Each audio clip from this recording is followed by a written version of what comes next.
pasa cuando empiezan a notar algo extraño, algo que definitivamente no debería estar ahí. Esta es la historia de Luis, un joven común cuya decisión de adoptar un perro cambió su vida para siempre, pero no de la forma que esperaba.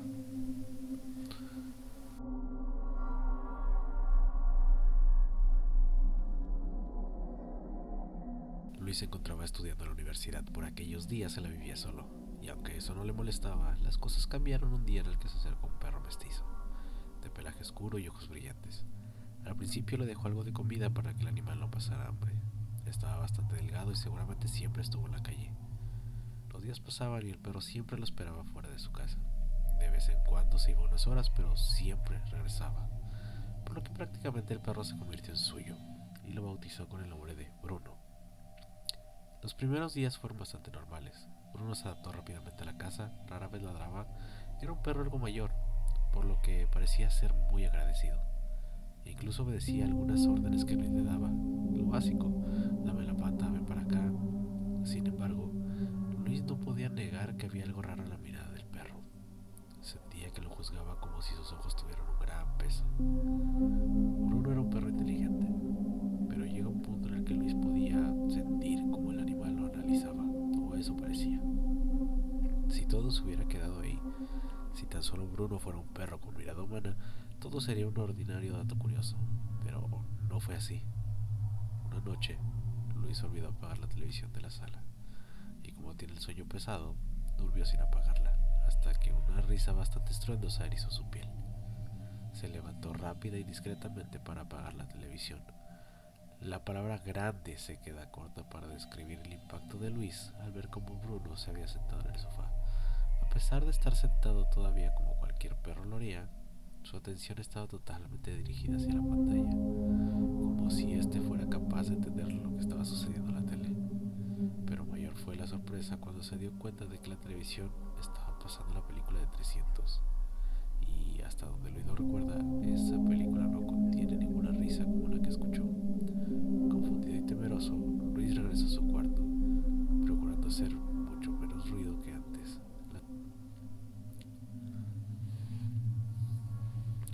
La situación no hizo más que empeorar los días siguientes, pues aunque no había pasado algo tan directo como lo de aquella noche, este no podía evitar sentirse loco. Cuando Luis revisaba su teléfono por las mañanas, encontraba aplicaciones abiertas, aplicaciones que no recordaba haber usado. La primera vez pensó que había sido su error, pero a la tercera decidió cambiar el patrón de desbloqueo. Luis no podía hablar de la situación con nadie, porque lo haría. Aquella situación podría ser explicada por el estrés que vivía diario con la escuela, y prefería ignorar que todos aquellos sucesos se desencadenaron por la presencia de Bruno. Y aunque Luis no creía en fantasmas, aquello era distinto. Decidió que de ser verdad, Bruno no era su perro, era más bien como un compañero de piso algo incómodo. Tal vez fue la anécdota o un acto desesperado, pero Luis un día decidió preguntarle a Bruno, ¿qué eres realmente? Evidentemente el perro no respondió, solo lo observó con aquellos ojos tan expresivos e inquietantes. Luis aceptó que todo aquello fue solo su mente haciendo estragos, pero una mañana Bruno simplemente desapareció, dejando a Luis con más preguntas que respuestas. Esta es una clásica historia moderna. Últimamente se pone de moda el, el tener miedo a los animales comportándose como humanos. Suele pasar más con perros que con otros animales. Yo creo que es por la cercanía que tenemos con ellos. Y eso ha hecho que muchas leyendas salgan otra vez a la luz o que otra vez estén del boca a boca. Como la clásica historia de Nahuales. Es. Podríamos estar discutiendo de cuál es el origen de todo esto. Y yo anoté algunas teorías que podrían explicar el por qué le tenemos miedo a algo así. La respuesta más simple siempre sería: le tenemos miedo a cualquier animal que esté grande, y sobre todo la imagen de un perro negro se suele asociar a algo malo, ¿no? Aunque a diferencia, por ejemplo, de las serpientes, las cuales de forma natural les tememos porque todo lo malvado se relaciona a ellas, incluso pues, si nos ponemos algo reflexivos desde la Biblia, siempre fue como una representación del mal y en muchas culturas así es. Y con los perros no, con los perros a diferencia de las serpientes es que siempre son el mejor amigo del hombre. aquí voy a explicar algunas teorías de por qué podría pasar eso, que tenemos miedos a ver a los animales comportarse de esa forma. Y yo, la palabra clave para mí fue disonancia cognitiva, que también está muy de moda últimamente. Básicamente la disonancia cognitiva es cuando tenemos ideas contrarias, cuando algo entra en conflicto eh, nuestras creencias. Si nosotros sabemos que, digamos, el sol va a brillar de la forma en que lo hace, como un tono naranja, amarillo, y de la nada no está brillando ese color, hay una disonancia con nosotros. Es un ejemplo algo más rebuscado, pero puede funcionar. Desde pequeños aprendemos que los animales y los humanos tienen comportamientos claramente diferenciados. Los animales actúan por instinto, mientras que los humanos razonan, planean y tienen emociones complejas. Cuando un animal adopta conductas humanas, como abrir una puerta o mirar fijamente como si entendiera o incluso imitar nuestras acciones, eso genera un conflicto interno. Aquí nuestra creencia es: los animales no son como los humanos. Y la evidencia que podríamos estar viendo es: este animal está actuando de forma inquietantemente humana. Esta contradicción genera la sensación de disonancia cognitiva, porque nuestras categorías de animal y humano chocan entre sí. Y es lo que yo mencionaba de la disonancia. ¿Por qué se está poniendo de moda hacer miedo con este tema? Podríamos estar argumentando, me gustaría escuchar opiniones de por qué pasa. Sí, cierto es que las leyendas urbanas fueron las que pusieron de moda esto, las creepypastas de internet, pero yo siento que es más bien el miedo creó la creepypasta, la leyenda urbana, y luego eso hizo que se fuera un efecto de bola de nieve y fue aumentando, aumentando, y ahora están de moda. Eh, la diferencia es que, bueno, por ejemplo en Estados Unidos no se usaba tanto esto de los animales comportándose como humanos. Sí existía el mito de los skinwalkers, que es básicamente un nahual, ¿no? Pero no estaba, no tenía tanto impacto, era como el pie grande, una teoría de conspiración más que está por ahí. Pero yo pienso que cuando esto llegó a países latinoamericanos es cuando tuvo el boom, porque de por sí aquí ya teníamos historias muy, muy arraigadas como los nahuales, y parece que Latinoamérica, perdón que no conozca tanto, sé que hay historias de parecidas, también de como criaturas algo humanas que tienen características de animales. Sé que si busco va a haber muchísimas, y por eso siento que tuvo tanto impacto aquí, porque era algo que ya existía aquí, nada más lo modernizamos. Que a mí me gusta creer que esto es cierto. Pues como todo, me gusta creer que ojalá sí existiera, ¿verdad?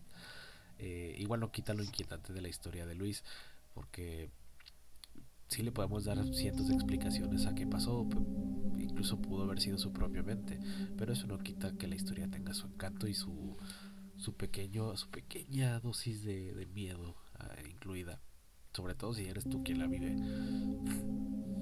Creo que todos hemos, después de estas historias, hemos visto tal vez a los animales de una forma diferente.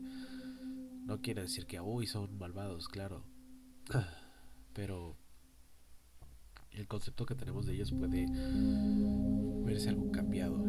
Incluso si hay gente que le empezó a tener miedo debido a estas historias, a sus animales, sobre todo a los perros. Y es que sí, si te encuentras un perro en una calle a altas horas de la noche y que no te ladre, que al contrario se comporte de una manera rara, pues eso te desconcierta un poco más. Y de hecho escuché historias así similares. Si no la compartí es porque no encontré como tal la historia, pero yo recuerdo haber escuchado historias de barrios que ya llevan mucho tiempo existiendo, y sí existe una wall ahí en ese barrio, y digamos que funciona como un protector, pero a la vez las personas tienen que darle tributos, pagarle para que siga protegiendo esas tierras. Entonces cuando va una persona extraña, el perro sí lo intimida. Y todo esto que son nahuales, creo que partir desde ahí.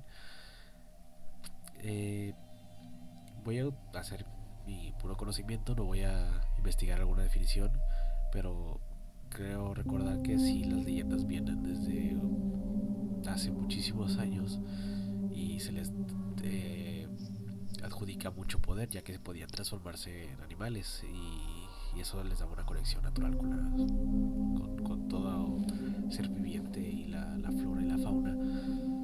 Y eso no significa que hayan dejado de existir, si se cree que siguen existiendo todavía. Aunque pues ahí entra en conflicto si se les describe con tanto poder, pues qué están haciendo. Aunque pues sí, así van las historias. Y aquí tengo anotada otra, disculpen, otra explicación. La amenaza a nuestra percepción de control. Como humanos nos gusta pensar que entendemos el mundo y que ocupamos una posición única en la jerarquía de la naturaleza. Si un animal muestra habilidades humanas, nuestra sensación de superioridad o control se ve desafiada. Esto puede llevarnos a sentir miedo o rechazo porque algo debería ser inferior. Parece acercarse a nuestro nivel de pensamiento.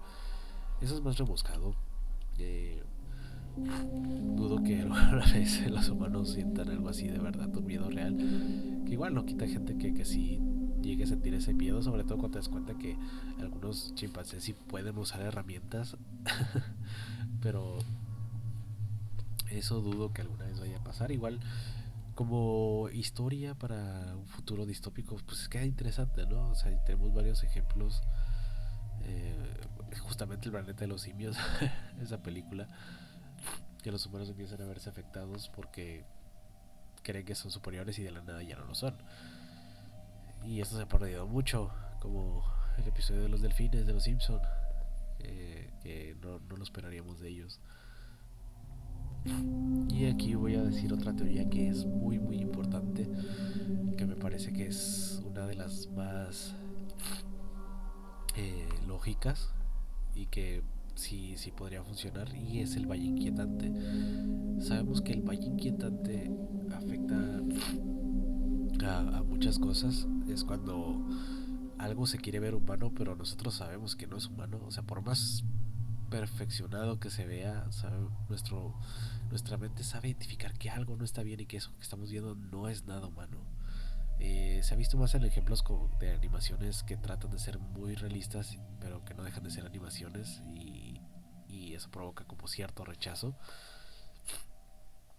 Aunque el concepto de valle inquietante se aplica principalmente a robots o figuras humanoides o las animaciones, podría extrapolarse a los animales. Si un animal tiene comportamientos o expresiones demasiado humanas, esto puede parecernos extraño porque genera una disonancia emocional. Reconocemos algo familiar en su comportamiento, pero sabemos que no debería ser así. Que igual sigue siendo algún tipo de disonancia. El ver algo que conocemos perfectamente, como nuestro perro, de la nada comportarse como algo que no es él. Y esto nos causa bastante disonancia. Claro que en la historia de Luis creo que fue más que eso, porque sí, pudo haber estado pasando por demasiado estrés en la universidad y pudo haber olvidado ciertas cosas, además de otras cosas más que se nos menciona en la historia que seguramente estaban pasando en su vida. Al final el perro no hizo explícitamente algo malo, algo que pudiéramos ver que lo señalara como algo. Claro que el hecho de que se fuera de la nada sí da muchas preguntas que no tienen respuesta. Y aún así la historia no implica que el perro haya sido malvado. Eso es algo que le asociamos, yo creo que más por las creencias de cuando vemos algo así inquietante y nuestro primer pensamiento es esto está mal, él es malo, por las creencias que se le adjudican a todas esas historias que se pueden ir guiando más hacia, no quiero decir la palabra, pero más esotéricas, por así decirlo, más folclóricas y menos creencias menos como ordinarias o usuales, que ya depende de la persona lo que crea.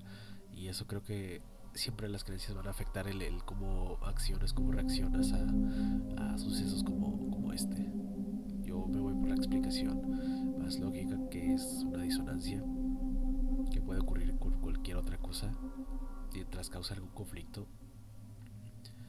Y ejemplos de estos hay varios, pero pues me gustaría mencionarlos en otro tema, porque aunque no es algo que está muy presente en Latinoamérica, sí hay muchos ejemplos actualmente en internet, entonces creo que es un buen tema.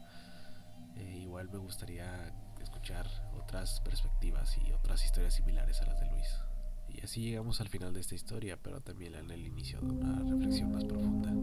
¿Por qué nos incomoda tanto ver animales comportarse como humanos? Tal vez no sea solo porque rompe nuestras expectativas, sino porque nos obliga a cuestionar quiénes somos y cómo entendemos el mundo que nos rodea. La disonancia que sentimos es un recordatorio de que la línea entre lo natural y lo extraño puede ser más delgada de lo que queremos. Quizá nos asusta porque nos hace preguntarnos hasta dónde realmente entendemos a los animales y a nosotros mismos. Al final, lo único que nos queda es intentar reconciliar ese miedo, aceptar la extrañeza y aprender a convivir con las preguntas que nos generan esos momentos tan inquietantes, porque a veces los secretos más perturbadores no están en los animales que nos rodean, sino en lo que esos comportamientos revelan de nuestra propia naturaleza. Gracias por escuchar esos secretos. Nos vemos en el próximo episodio.